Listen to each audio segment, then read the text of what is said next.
On October 21st and 22nd, join indie podcasters from all around the world at the 5th Annual Afros and Audio Podcast Festival, the first two-day conference for and by Black indie podcast creatives and audio professionals. This year's conference will be held at the Reginald F. Lewis Museum in downtown Baltimore, Maryland, or virtually on the Hoover Event app for exclusive online sessions.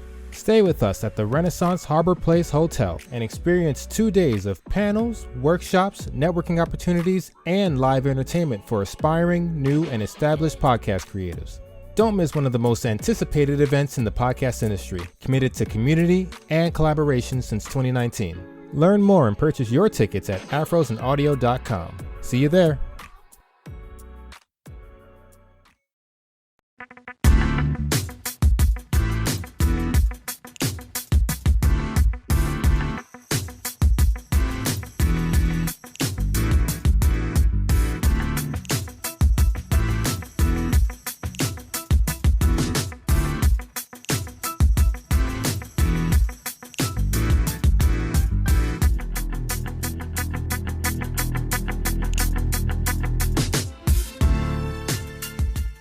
Greetings and welcome back to Q Points Podcast. I am DJ Sir Daniel.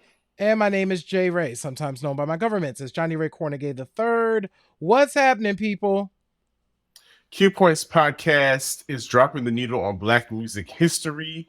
And today's show, this particular episode, we are about to sink our teeth into some things and have the conversation that has been brewing for a minute regarding one of the illest rap artists that have come around in the right before the turn of the century. Yep. And her impact is just as important as her counterpart, who receives a lot of the accolades and she's quite often left out of the conversation. So before we do all of that, J Ray, how you doing, buddy? How's it going? Listen, I am great.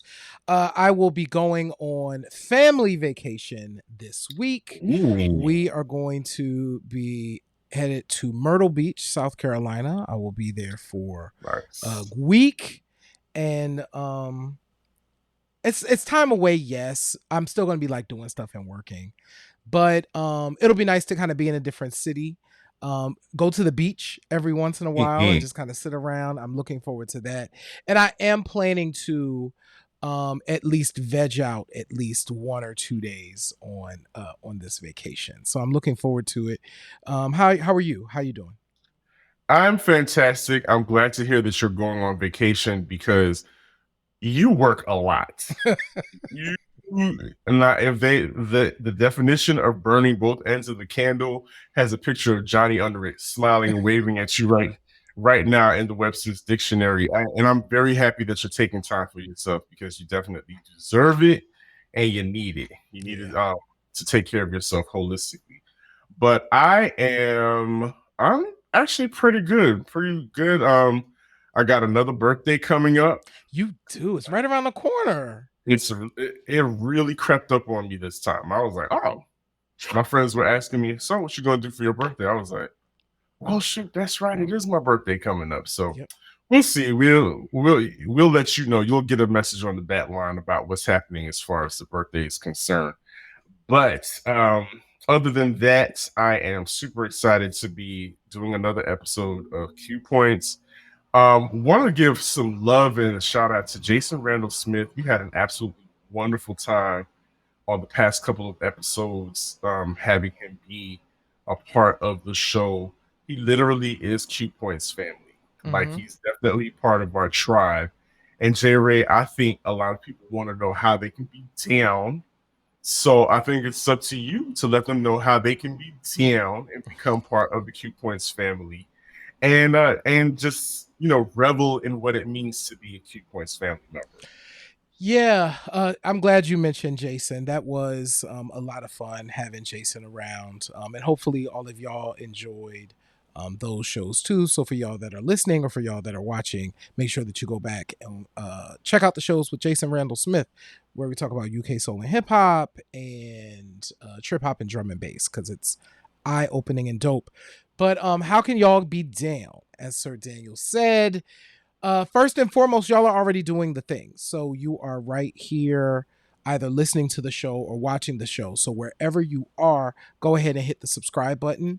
And if you could do us a solid and share the show with your family, your friends, anybody who you feel like will be into this, because chances are, if you are into Q Points, the people you roll with will be into Q Points, and you just need to tell them about the show.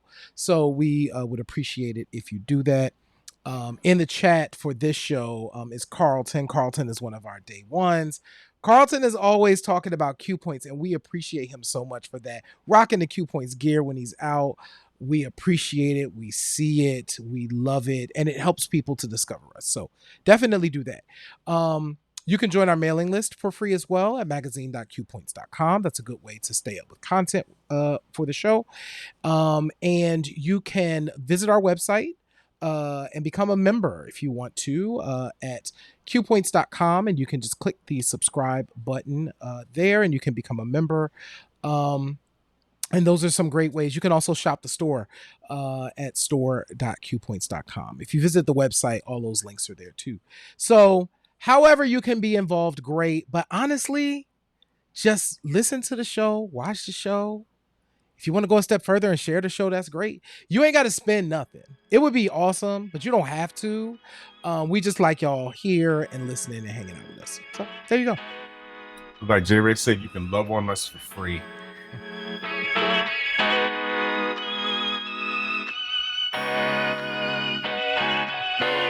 I am super excited about Afros and Audios. I can't wait to hit up Baltimore for and have big fun. Listen, we presenting. Q Points is presenting. So if you are a podcaster, you need to register for Afros and Audio and come to Q Points' session. We got a session. All of our listeners in the DMV area, if you're nearby, come on by and let's chop it up. Let's shake hands, hug it out, and listen to our panel. Like J Ray said, we are doing a very special panel. We'll have the dates and everything posted. Yep. You just heard the commercial as well. So J Ray, it's funny, we were just talking about Irv Gotti. And Irv was a part of that whole Def Jam machine. Mm-hmm. Irv was there. Irv was like Jay-Z's, dude. That was like his A&R. His at the time. Mm-hmm. And we all know that Jay-Z catapulted into stardom on the back of this young lady. I think it's safe to say that his career got catapulted off of the back of this young lady, because if you needed a fly female MC to be on your joint, to make it pop, to appeal to the ladies, and just to have a cold verse from a dope MC, Foxy Brown was that girl. That's who you called. You called her for Ain't No. Mm-hmm. You called her for I Shot You. Mm-hmm. What else am I missing? But she got called for there was so countless cameos. Yeah. That really hit the charts. And in 1996, her debut album Il Nana hit the streets, and she was off running. Yes. She took off running. Her star, took off for the next few years. Of course, she had some difficulties. There are a lot of things happen, which we'll discuss. But here we are in this moment where we are celebrating 50 years of hip hop, and a lot of celebrations have taken place. A lot of recognition has been offered to a lot of people who have given their gift to the culture of hip hop. Mm-hmm. Then the question, of course, comes up about women MCs, and of course, the foremothers are mentioned. The people who are popping right now are mentioned. We've even got a great series on Netflix right now called Ladies First that talks about the evolution of women on the mic. And it was just glaring to J Ray and I that Foxy Brown had been left out of quite a bit of the conversation. Now, I will say in the documentary that I watched recently, she's mentioned. Of course, she's mentioned in conjunction with Little Kim, which is something that we're going to talk about, how their careers are, they're different careers, but they are intertwined forever, Yeah. But sometimes it's the only time you hear mention of her. And J-Ray and I have several questions that we talk about amongst ourselves, but we wanted to include you in the conversation about why don't people include Foxy Brown in these conversations, in these specials? And J-Ray, can we ask the question now? I think we should ask the question. I think we want to know what y'all think, because it's glaringly obvious. But is there anything that Foxy Brown can do to change this? I know we're putting a lot on her. We're putting stuff on. We're putting it on the industry. We're asking the industry the question also. It's like, what's up? Why haven't you all included her in these conversations, including her in the limelight?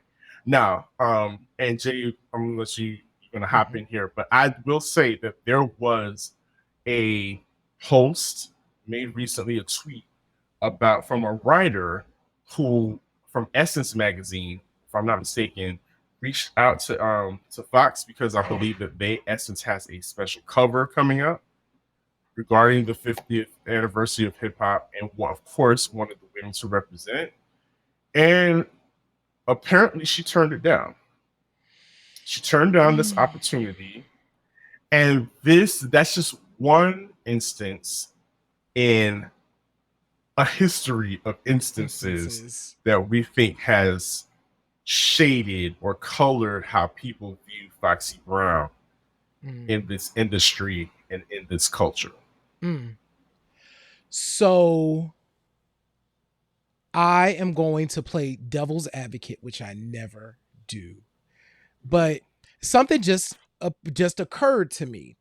Let me take a step back. It was more things that led into what is making this occur to me.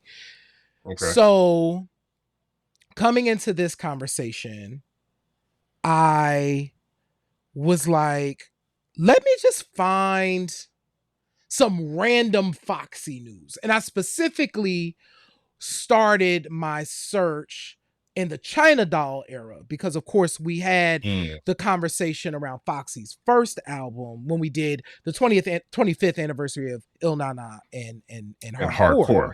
So make sure y'all go back and watch that show. I had COVID in that show, so it's super hilarious. So I might be wearing the same gray shirt because I remember being very sweaty in a gray shirt. It might be the same shirt. And you know who else Foxy Brown show? What? Well, you know who else is making a comeback? Who? COVID, which is very COVID is making a comeback. So here we go. Spin in the block, but please continue. So I wanted to start around the China Doll era because I remember it was during that time when there started to be just like a lot of things. And the place where I zeroed in on was Danielle Smith did the Moth stand-up conversation and told the story about her infamous run-in with Foxy Brown after she wrote the December 98 story for Vibe. And Foxy didn't like the story and approached her in the restaurant in New York. And that's where the infamous hair pulling story from Danielle Smith came about. I say all that to say, at that time, Foxy was 19. And she was already experiencing, like, there was already clearly something emotional happening. Like, she was angry, and her way to deal with this anger was fighting. So you add into that fame, you add into that money, you add into that, like, a lot of men in your ear,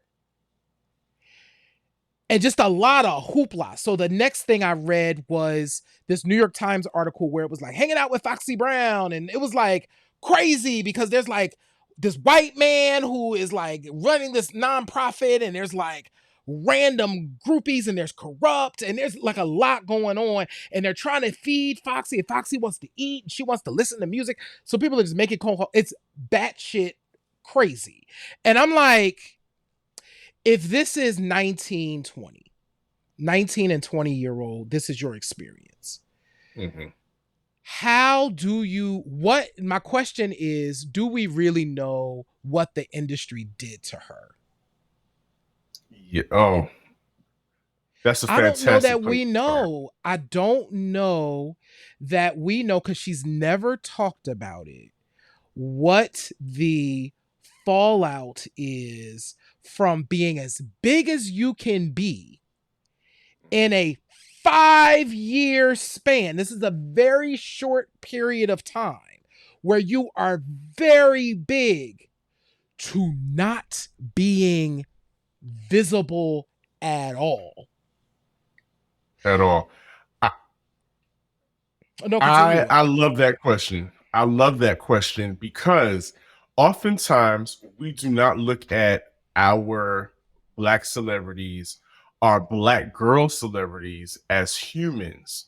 We forget about that. I remember being at a conference when I was at Clark Atlanta, and one of these speakers was just randomly talking about how she saw Foxy Brown at a show, and she couldn't believe that Foxy came out in a bathing suit and she didn't have any shoes on. And when I think back on that era, I think back to the fact, like you said, Foxy was 15 when she was signed to Def Jam. Yep. That's a kid. It's a kid. That's a kid. And a kid who is in the industry where they're selling image, they're selling beauty, they're selling sex.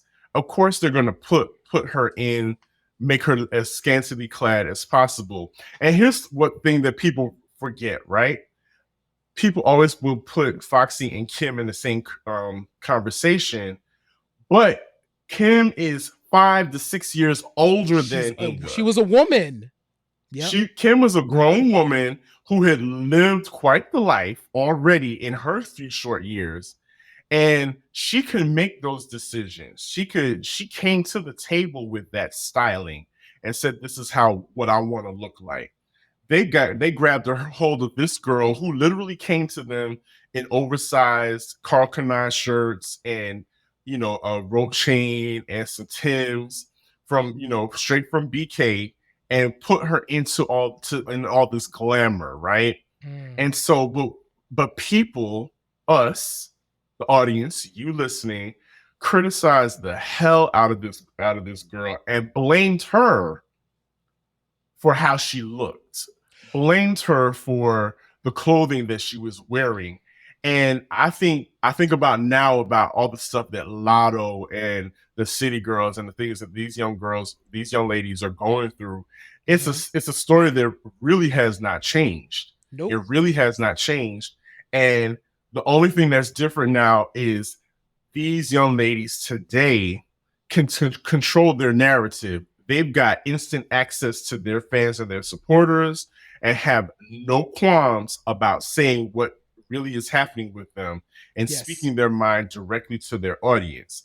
Back then, you had to go through a publicist to even get an interview, and it'd be months before that interview came out. So really, she was a mystery, all intents and purposes. And then the only times that she would come up is when her mugshot was flashed across the news for beefing with a nail tech at a nail salon. Right. So you mentioned you said something really specific that brings me back to this article that we'll make sure that we include in the description for folks. We're going to put it in the chat for those folks that are live here. But there is something that happened that speaks to exactly what you're talking about.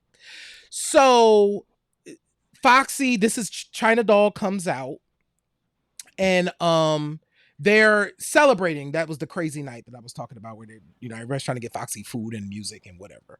So anyway, they're in Harlem and they see apparently a billboard. She sees a billboard of China Doll. And if y'all remember that cover, she's got like just like a bathing suit on. It's like feathers or whatever on that episode. I'm sorry, on that cover. She sees the billboard. Now it's dead of winter. This reminds me of the Remy Ma conversation. It's dead of winter, so Fox gets out of the car in the snow, and it says, I'm going to read exactly what it says. It says, quote, "Hi me," unquote, the singer cooed to herself, climbing out of the limo into the snowy night to get a closer look. Foxy inspecting Foxy caused quite a stir with passers-by. Quote, "Yo, you're naked," clucked one woman walking down the street. Foxy says, quote, "I know," unquote, Miss Brown replied sweetly. So even in that moment of observing herself and being excited about seeing myself on a billboard, a woman walking by is like, "You're naked." Yeah. Yeah, that the same, is this the vibe cover where she's holding her chest, her breast, but she also has a hand covering her crotch? Is that the one? No, this is specifically just a New York Times article that they were recounting. Okay. So this is actually after that cover. After that cover. Yeah, and I remember how much of an uproar that cover caused because, you know, she's the titles were saying, or the headlines were saying, "Foxy, Miss Brown if you're nasty," and you know, really painting her with this broad stroke.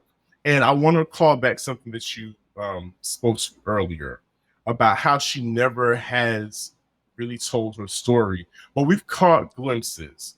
There have been small interviews. I recall an interview maybe about 10 years ago that she did with Fab Five Freddy and Big Daddy Kane. Yeah. And if you remember, she became unconsolable when she started talking. She didn't really go into detail, but she went to discuss the fact of how she was treated because of colorism and how it was hard for her. You know, she's dark skinned, and now we celebrate that. But then, you know, it was hard for her. It was really hard. And I think we need to take it back, Jerry. We need to take it back to how she came in the game, because Def Jam is, for all intents and purposes, is the hip hop label. That's the label you want it to be on. Absolutely. Everybody, that's the label you wanted to itself. Like, you people would buy records on the strength of it being a Def Jam release. We talk the 80s and the 90s. That's the era that Foxy came into the game in. Absolutely. And I wanted to be an intern there. You know what I'm saying? It was just that crucial to be a part of Def Jam. For all intents and purposes, Def Jam has had a lot of women on their roster, right? For them to be a hip hop label. And as we've heard, people like the fantastic True Dixon, who I'm so happy has been able to tell her story. Yep. Who puts it, it's like you have this hip hop label, but the head of the label really isn't checking for female MCs. Yep. You know, Russell Simmons is like, you don't really see it for women in hip hop unless they're, you know, right, playing the back and doing things for sexually or screen and everything. Anyway, I'll say all that to say, he took a chance on a couple of women. Yeah. As we all know, she's not a rapper, but Allison Williams, first woman signed to Def Jam. Very first one. She's an R&B artist, a legend, literally, who does not get talked about enough. Yep. Allison Williams needs to get her flowers. And then, of course, we had shortly after that, he signed Nikki D. Yep. And Nikki D had been signed to the label for years before. I think she might have been signed in like 88. Wow. And then her album, Daddy's Little Girl, didn't come out until 1990 or 91. Yep. So that's a huge span of time before her getting signed. And before the album came out, because I heard, of course, what is the product? The product is, the album. What is the album going to sound like? And if we look at Nikki D, and I've mentioned this before, if you look at the album cover for Daddy's Little Girl, Nikki D is completely covered up with a hat, covering her eyes. She's wearing a jacket and a turtleneck, so there's nothing showing, and so all you see is her mouth and this hat, and most of that is because I'm pretty certain the people there were like, we don't know how to market her. We don't know how to sell her. Because remember in the Letting Off Steam video, it was like the overalls. I'm sure they were like trying to figure out, how do we sell this woman? And then if you were to that point, then they went completely over into the hardcore lane, because then we get Boss as kind of the next woman sign. She's the next up, but then she's Boss wearing BWP. Boss, that's right. And they're both fully covered hardcore rappers. They're really moving like dudes. You know what I'm saying? For the most part. So there's no sexism even part of the equation for these women. And to their detriment or to their credit, it reflected in the album sales. And so, that's what really talks to people that are in executive positions. So here we go. Here we go. Nikki D is an artist on the label, but she's also a secretary up there, from what Drew Dixon said. And here we go. We hear stories that were called of her, Drew Dixon, bringing Junior Mafia, including Lil' Kim, to Russell's attention, and Russell completely shooting the idea out of the water. Like, I'm not interested in Big because he's ugly. He ain't gonna sell no records, and I'm definitely not interested in no chick named Lil' Kim. And I don't care how hard she spits, all of that stuff. So I bring all of that up to say Def Jam is an environment, maybe not the most women-friendly environment at all. And so you have this young girl, again, a girl, 15 years old, brought into the game by her management, people that are really putting, co-signing for her, pushing hard for her. The music is speaking for itself. She's doing she's popping up on all these remixes. Like Carlton mentioned in the track, she's popping up on Case's Touch Me, Tease Me, which is huge for the Nutty Professor soundtrack, which is on Def Jam. So she's proving her worth. She's proving that she's got the Midas touch, that she can push these songs. People are taking her seriously as a rapper, and she's got a look. Yes. It hasn't gone all the way like it was going to get in the next 2 years, but she's got a look. When she's dolled up, she's got her hair done, and they're like, yeah, let's do this. Let's push her as the Il Nana, and that persona comes out. So imagine your artistry and your womanhood is incubating in this setup, in this environment, at this record label. You are completely surrounded by dudes. If you're not completely surrounded by dudes, which luckily for her was a couple of them were her actual blood brothers. Right. You're by yourself. Yeah. You're by yourself. And so then who knows what kind of thoughts are going through her head and what messages she's being told every time somebody takes a picture of her and they put it up on in the boardroom and they tear it apart. They pluck it from limb by limb. They say, yeah, your eyebrows are too thin here. The makeup is trash. Start wearing your hair straight or with a split down the middle. We don't like that. You need to show, you need to lose about 5 more pounds because your stomach is pudging a little bit. And imagine going through that at 15 years old, 15, 16. And then the only time that you get to celebrate and go out, you're having run-ins with people that are, the public is spitting back at you and saying, oh, you're naked, or you're this, you're that, and you hear that. Of course you're going to lash out. This is my only place to lash out at people. It's the people who I feel like I have power over. I have power over this nail tech. Yep. I have power over this journalist because if I don't do your interview, you don't sell copies of your magazine or your newspaper. So you're going to be good to me, or I'm about to throw a drink at you or whatever. Right. So I think what we saw was a lot of Foxy Brown lashing out because she didn't have any other outlet. I agree. She could have put it in the music, but the music was supposed to, somebody else is signing off on what you're going to release. And back then is when they had all the control of what was being released. This is They Reminisce Over You. I'm Miguel. And I'm Christina.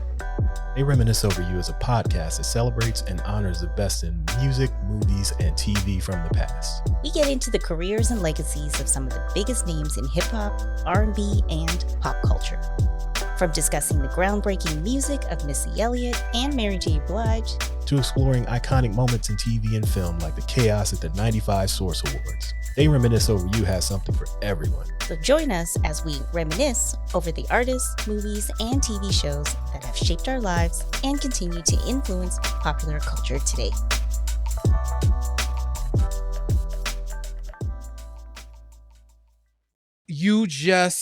That's a huge light bulb, because when we think about the China Doll era, that's of course where she definitely sounds like Kim. First of all, that record ends up being a throwaway. Like, it was critically panned. It was like, it had a couple of bops on there, but mostly people kind of forgot about it. You had to be a Foxy fan, but I mean, there was a lot of criticism that came along with that album. So you come big, your second album, people are like, that ain't it. You know what I'm saying? Hot Spot is cute. The song with Total, that's cute. We got a couple hits off of it. So you're not done, but this is not as strong as what you started with.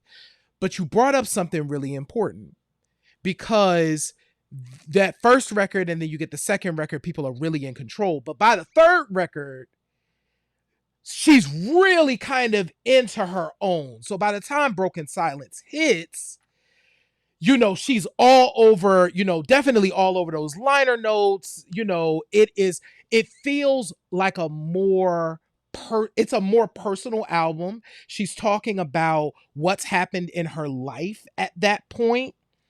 And it's so interesting that would be the record that doesn't do as well, because when you listen to that record, and we've talked about Broken Silence as well, it's a full body of work.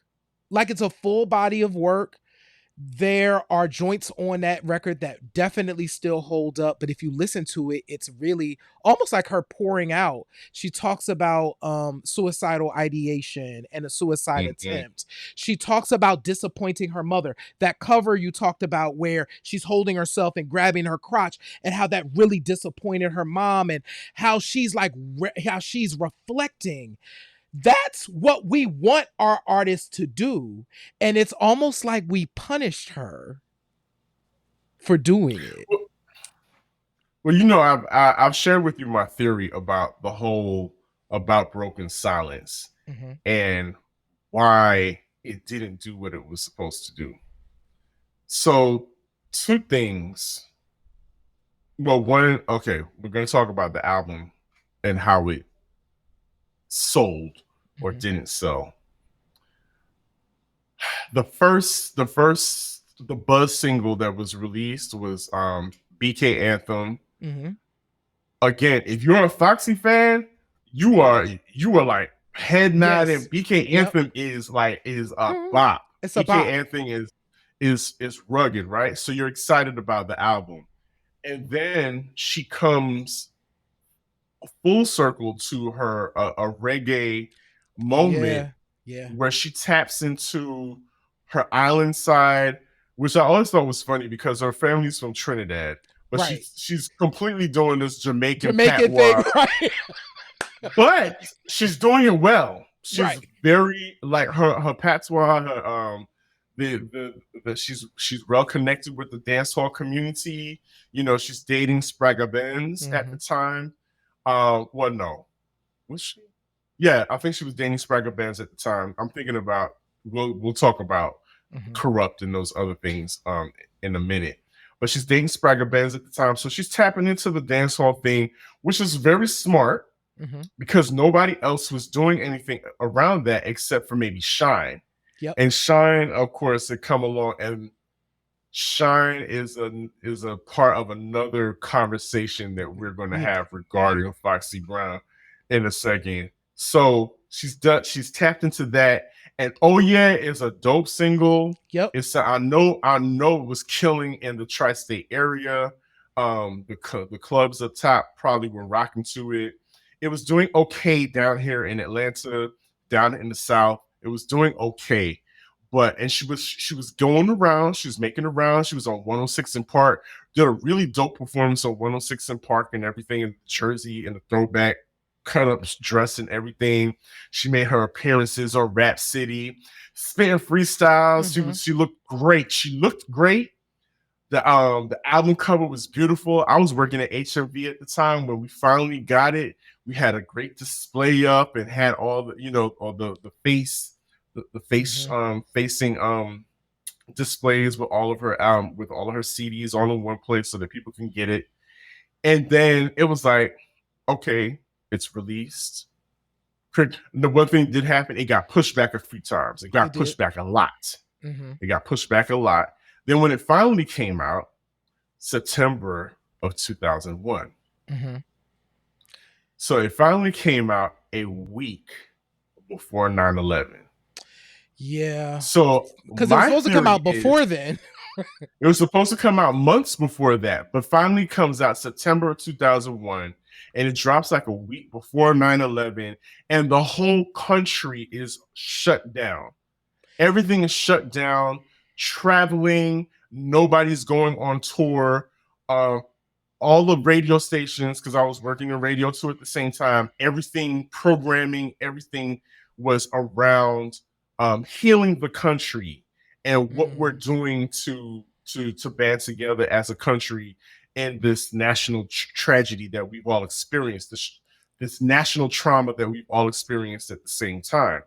So record labels are being very careful about what they're doing and what they're pushing, because you can't do all of that and not look insensitive to what's going on to the rest of the world and the rest of the country. So you got all these different travel bans. So that means your touring is messed up. This album, along with a lot of other albums that came out around that same time, kind of were like dead in the water when they finally came out. Yeah. Some people fared better than others, but I really do believe that the timing of the release of Broken Silence and a national tragedy completely blew the chances of that album being celebrated the way that it should have been celebrated, because just like you said, that was an amazing piece of work. You can listen to that record today and it still holds up. She was back in her diaphragm flow, right, instead of that, that Sex Kitten flow she was trying to do on China Doll. She was back spitting like a dude. And as everybody would say, she had a lot of great collabs on there. She had production by the Neptunes. I mean, it was supposed to win, J-Ray. It was supposed to win. And that album, for all intents and purposes, I mean, there was false starts with the Il Na Na To The Fever. We got that dope. There was a leak of one track that the Neptunes did for that. I don't remember Magnetic. That was it. Magnetic. That joint was like, oh. And what I remember Fox being on interviews and saying that Shantae was supposed to do the hook. That would have been crazy. That would have been crazy. So the leak that you hear Pharrell doing that hook part. Yeah, right. But the flow was so ridiculous on Magnetic. Il Na Na To The Fever, we were robbed of that. We were definitely robbed of that. But it did give us a fantastic mixtape era of Foxy Brown. You got to talk about mixtape, because I don't know, because I wasn't like a Foxy fan like that. Okay. So I didn't, and there was a whole mixtape era of hip hop in like the early to mid 2000s that I just wasn't following all the mixtape websites.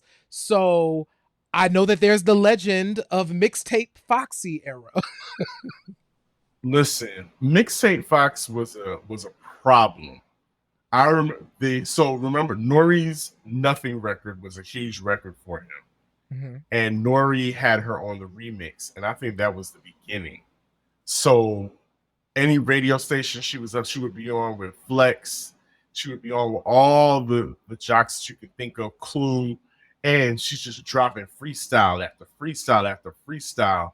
And I mean, she's going bananas on these records. If you go on YouTube, all you have to do is type in Foxy Brown freestyles, and they'll come up from like 2001 and beyond. You will hear her. That girl was in there. She was locked down, writing and practicing these bars, because the delivery, the lyrics, all are on point.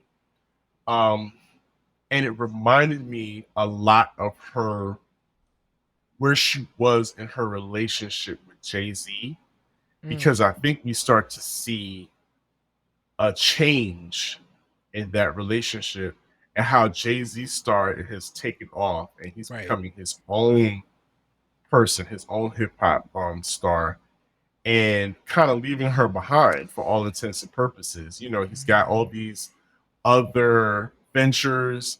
He's got the family, The Rock, and the Rock roster. What do you have? You got a Mill, who he's putting a lot of money and concentration on, but it's like slowly but surely you're saying, oh, well, damn, I thought he was, going to pull her up. Right. And then Foxy Brown, of course, is part of the Firm. Yeah, and that didn't do what it was supposed to do. Well, they did their thing, but they didn't go on any further than what happened. So you've got the premier, one of the premier female rap artists, working with Dr. Dre. Yeah. Working with Pharrell, working with the greats, the people that were considered the greats of that time. And she's thinking, I believe, like there's supposed to be a big payoff, because she's maybe feeling, I've put in my dues, I've worked with the best, I've proven myself over and over again. So the payoff is coming. I feel like she might have been putting her trust and faith in everybody. All these men, especially, that have poured into her in the beginning, seemingly, she was pouring into them, I should say. Yeah. And they got what they needed, it bounced. And left her holding an empty bag. Yeah. And when you layer on the fact of a sudden medical issue, that as a musician, your hearing is so important to you being able to do your work, right? Because it's not just the studio, but you need to be able to get on a stage. And when you are at the point of not having that sense, that resource available to you in the way that you did before, combined with all this other stuff that's happening around you, I'm not surprised that she doesn't show up publicly like we want her to show up. I'm not surprised. My hope is someday she figures out how to be able to live the life that she wants to live quietly and preserve a very important legacy in hip hop. And I feel like the problem that the impasse that we have with this 50th anniversary thing is because that legacy hasn't been preserved the way it needs to be, because she's probably really hard. I mean, let's be real. She's probably hard. You know what I'm saying? So that means you're not going to do a lot of interviews. You're not going to do a lot of, you're not going to get a lot of that. it hurts. You know what I'm saying? When you're trying to preserve a legacy. So, and you would hope that she has someone around her, and maybe that's what's needed. Maybe it's just like, I just need a manager to manage the legacy. You know what I'm saying? Just need a manager to manage the legacy. I'm not going to do a lot of interviews. I'm not going to do a lot of, doing all of that because I can't do it. I got a child. Whatever. There's a lot. There's medical stuff. We don't know the severity of any of those things. But I think at the end of the day, all of those things have kept her away from the limelight. But I will say, though, that the powers that be got to do better. They got to do better. They absolutely do. To your point, nobody's protecting her. Mm-hmm. Nobody's protecting her, and nobody's protecting that legacy. Just like Mike is saying in the comments here, there's nobody to support her or to protect her, because to your point, after her, her suddenly going deaf and then undergoing some surgeries, and then apparently she was able to gain some of the hearing back, there were a lot of false restarts. Yep. Appearances that just did not go well. And it's so, I think part of the reason why people have not or may have written Foxy Brown off is that over the past several years, we've seen glimpses of Fox. And for those of us that are fans, we're standing there with our fingers crossed like, please let this be a great moment for her. Unfortunately, they weren't great moments. There's the performance with Common that didn't end well at all. There was a performance where she fell off the stage. There was a performance, I believe she showed up on Candy's tour. And unfortunately, none of these performances boded well for her or her legacy. And we're in the social media age, so of course, the audience, people now that are being introduced to Foxy, have no qualms about making fun of her. Right. And making fun of her situation. So there's a lack of empathy for her. Especially when all you've been told is how mean and nasty she is. And you might see her Instagram, her IG can be a bit much at times. Right. It's chaotic at times, and you don't know, what is she going through. Right. But again, here's somebody who probably does not trust anybody in the industry because of how she's been done in the past. How she came in there with her arms open wide and supported all these people that she called her brothers, who went on to become billionaires. Yes. Several times over. And here's something else that struck me, J. Ray. I was watching the performance of Queen Latifah at the 50th anniversary performance at Yankee Stadium by Rock the Bells.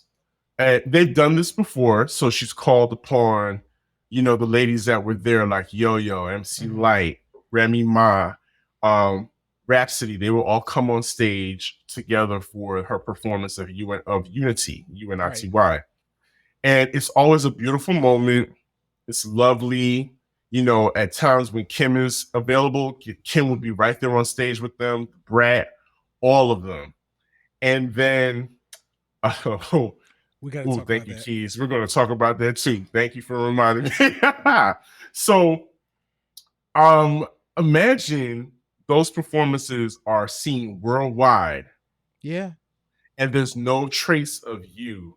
And you and Kim came out around the same time and literally changed the industry. But Jerry, I think that started way before that, years before that. Can we take it back to what happened between the Total No One Else remix, which was a moment of greatness? That was a moment, like the three powerhouse women of the time. Shout out to the Brat, shout out to Lil' Kim, shout out to Foxy Brown. That was a moment. that record showed what a potential, so much potential for them to get together on a track. And I think it might be the only piece of evidence of them. No, I take that back. There's allegedly a Thelma and Louise record that surfaced a few years ago. Remember?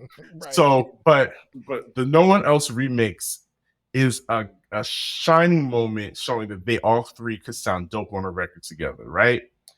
Shortly after that, there seems to be like a meshing of, Missy, Debrat, Kim, no Foxy, Angie Martinez, right? And they all get together on a record. It was like a ladies' night, and you like, and I didn't think about that until you mentioned it. You was like, but Foxy isn't in it. You're like, oh yeah, why is Foxy not there? Well, I mean, okay, for all intents and purposes, we know why Fox is there. We do. By this time, Fox and Kim are like sworn enemies at this point. It's dead in the water. It was sworn enemy. They're sworn enemies at this time. But I think the powers that be were like, you know what? Let's even take the number one hip hop radio personality, a woman, and put her on the record, who has never had has never shown any kind of like aspirations to be a rap artist. Put her on the record. And then this record goes on to become a classic. Right. And it's like, how do you then go on a show with an Angie Martinez, knowing that Angie Martinez is clearly besties with Kim, besties with Missy and Brat, and everybody's having such a great time. They're loving on each other. They show each other's and Left Eye. God bless Left Eye. Can't forget her. Yeah. And they're all showing love to each other. And but so you know what it is? Please don't. And I'm not making fun of Fox. It's that meme of Squidward looking through the blinds and seeing SpongeBob and the other characters gallivanting in the street and having a good time. It's like she's over there in the left. She's like, well, shit. I'm gonna hang with the dudes even harder because none of these broads. I can't trust these broads.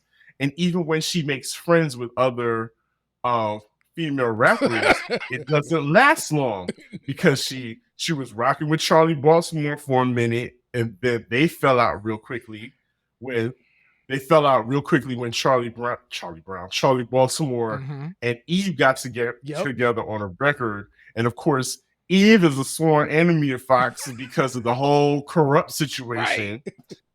It's a mess. It's a mess.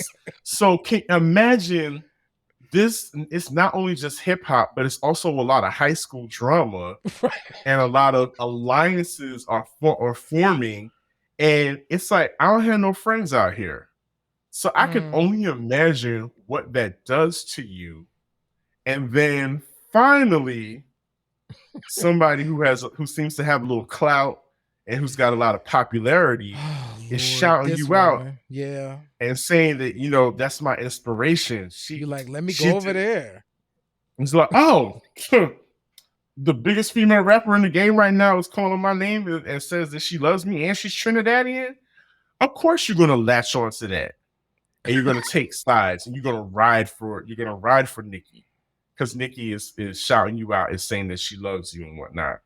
So, I just really feel it's like, damn, she really couldn't catch a break at any point. There was everybody was just feeding into this division.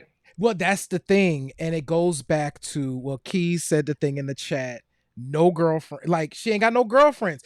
And she also just doesn't have, you gotta have like a level-headed manager, like somebody that's like, that's not the move. You know what I'm saying? Yeah. Or we're gonna do this one thing and that's it, because that's not the way this is gonna go down. So I feel I feel like, so the reason why we were laughing is because Keys wrote in the chat, that lady set her up. Y'all can guess who that lady is. I think, though, the point of all of this is we have, I think, unpacked the trauma some of the trauma that may have been inflicted, that I'm sure that she might be sitting with. And before this year is out, though, somebody, and I mean, Q Points is doing it. We want to see other folks doing it as well, making sure that her name is as big as the other names, because it deserves to be. When you just said it, Sir Daniel, like Kim and Fox, and we talked about this in our first, when we talked about those albums, they changed the business of hip hop. Like literally, there were so many switch ups and changes after these two women hit the game, because they were so different that we can't leave her out. So we wanted to make sure that we didn't leave you out, sis. You deserve to be in here, and you deserve to be celebrated. She absolutely does. And I really do want her peers to have some accountability in the games that they played, and they played in her face.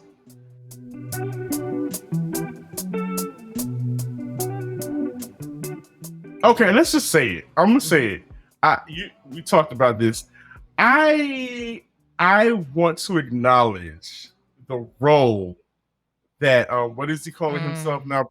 Brother Love. Brother Love. He got a new album coming out, The Love something or whatever. I want Diddy to acknowledge the role that he has played in the division between Foxy Brown and Little Kim, and somewhat causing a derail in her career, or at least setting her up and using her. There was a time when, and Jerry didn't realize this until I brought it up. I didn't. There was in the middle of their beef, right? There was a time that Diddy was riding hard with Kim. You know, Kim has exploded. This is around the time of the notorious KIM. Right. It's her second album. People are waiting for it. Right. They're waiting for it. Kim is red hot right now. And who's latched onto her and under her arm? Diddy. Of course. Diddy is right there. He's doing the Diddy dance in his shiny suit, in her videos, and he's rocking hard for her. You know, this is my sis, blah, blah, blah. And in the Play Around video, Diddy takes a shot at Fox and says, and stop trying to sound like her two bitches. And we know what that is. And we know what that is because we said Foxy switched up her flow for China Doll. Yep. And everybody was kind of saying she kind of sounds like Kim. All right, so that was the shot. You know what? Fine. We understand Diddy had a relationship with Big. Kim is an extension of Big. So it makes sense that Kim and Diddy become close and he's riding with her, so on and so forth. But flash forward a few years, when Kim and Diddy fall out, do you recall, and y'all check this out in the comments, let me know if you remember this episode. Remember the episode of Making the Band? I believe this was season 2. This was when the band that with the rappers, with Babs and Sarah and all of them, that season. There was an episode at the very end of Making the Band episode. Diddy is in a studio talking, you know, and has people back and forth. They're in the studio and he's talking. And who pops up into the camera with Diddy? Foxy. And they're and Foxy's like, he's hugging on her, and you know, she spits a few bars for the camera, like, yeah, this is my dude, we're about to run things. And you know, Diddy is like, yeah, you know, Foxy Brown about to shut shit down, da da da. And he's just like putting, you know, we're thinking, oh, okay, well, I guess Diddy is working with Fox now, you know. Not with Kim, right? Not with Kim, because this is around the same time when he signed Shine, and Shine came out, and people were making all those thank you. Yes, she was supposed to be signed to Bad Boy, because this was around the time that there was a lot of bidding wars for Il Nana to the Fever. There was a bidding war for who was going to get this next this follow-up Foxy Brown album. And so, Diddy is gassing her. Oh, he is gassing her up. And then, she's supposed to be on top of the world again, putting her faith in people that she believes is going to help her. It's a story as old as time.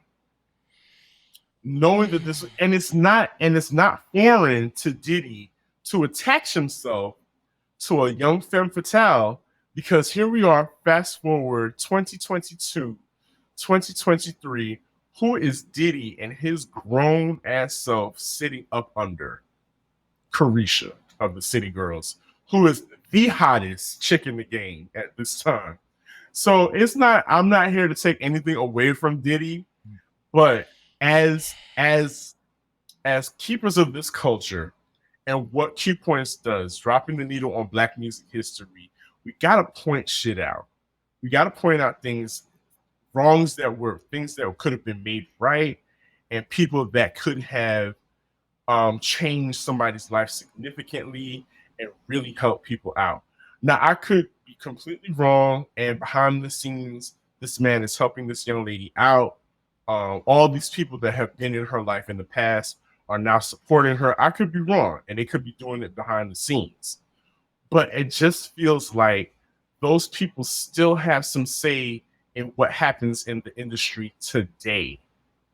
And could be doing things today to put this young woman back in the forefront where she belongs. Jerry, the Force Tour was here this week in Atlanta. And shout out to Peppermint Gaddy for taking me to see the Force Tour. Oh my God, you saw Kipper was there too. He said it was amazing. He was like, Black Thought is just like, rapping with everybody, rapping everybody's joints. The Roots are icons at this point. Mm-hmm. But I bring up that tour to say that LL Cool J, and God bless him, first of all, he is definitely the GOAT. That man, he's near 60, but that man performs like nobody's business. And got hits for days. Hits and joints for days. But he's another example of having, using a woman for your hits to get you to the next point and not bringing them along. But to their credit, Foxy Brown's name does appear in the credits. There's this rolling graphic that appears throughout the show of all the names of everybody who has impacted the culture of hip hop in the rap industry, and of course saw Foxy's name come up. But that's like a liner note. That's a footnote in a great history. Right, because imagine if she could have popped on stage and did the verse from Who Shot Ya? Like the audience would have went bananas. But there's so much to be said. But and thank y'all for hanging out with us, because what I really do think we did, Sir Daniel, is one, honored this woman's, talked about her career, honored her legacy, and those things that went wrong. And honestly, I think her legacy is one of those ones that can still be resurrected and preserved and it just put in the right position. If we got a good greatest hits album, I think it would just remind people like there's a lot of joints that between the features and her own stuff that we can do. But Foxy Brown, Q Points loves you, and you deserve all the accolades, and we wanted to make sure you got them. We absolutely do. Please unblock me, Fox. I don't know what I did or said on Instagram, but what please did you unblock on me. Instagram, Fox? The block I have no idea, but somebody matter of fact, I think it was Keys that brought it to my attention. And he was like, "Did you see such and such?" And I was like, "No." And then I was like, "Oh, she has me blocked." And I'm like wondering why. Who knows? A lot of people that you do things like that when you mistrust people because people have done you dirty throughout the years. But just like J. Ray said, Foxy, if you happen to see this, know that we appreciate you and we believe that you need to receive the accolades. You've put in a lot of work, and you definitely did things to change this industry and to change the rap game. It's just really simple as that. The facts are there. Yep, and to that point, adding on to that, also putting it down for dark-skinned women at a time when that was not a thing that the industry was checking for. We always had a Foxy Brown to look to. Absolutely. Yeah, all of those things. She deserves it. Well, Jared, I think so again, before we wrap this up, now that you've heard what J. Ray and I are what we think may or may not have happened, we've come to you with these different what's the word I'm looking for? Theories. We come to you with these different theories about why the industry has disrespected this woman. But we want to know from you, and you can always email us. We love warm welcome. We love those joints where you send us videos of your responses. But we want to know from you, what can the industry do? And what could Foxy Brown do to reclaim her spot, or to reclaim the legacy that she's left, or that she created in the time that she was recording? Is it up to her? Is it up to the industry? Is it up to us? I would love to hear your thoughts and your feedback on what you think about this situation and where she fits into the legacy of women in hip hop, period. Yeah. Listen, y'all, this was a dope show. So thank you all for listening and checking it out. To stay connected to Q Points, make sure that you subscribe. So wherever you are listening or watching, just hit the subscribe button. We really appreciate that. Also share the show. You can join our mailing list for absolutely free at magazine.qpoints.com. It's a good way to stay up behind the scenes with what we're talking about on the show.